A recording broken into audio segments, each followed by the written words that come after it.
Water for Canaries, July 26, 2014. The AP photo shows two men of Beit Hanun.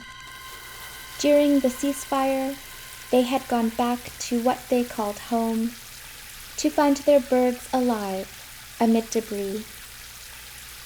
One pours with fraught hands from a bottle.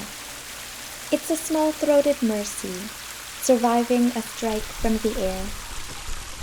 But which photo can recall the deft, quiet fusing of clavicles into one auspicious fork, bones hollowing the sprout of feathers? No memory of the long flight into their bodies, the last singing descendants of a burning world, the first heirs of a new. They preen in their pink cage.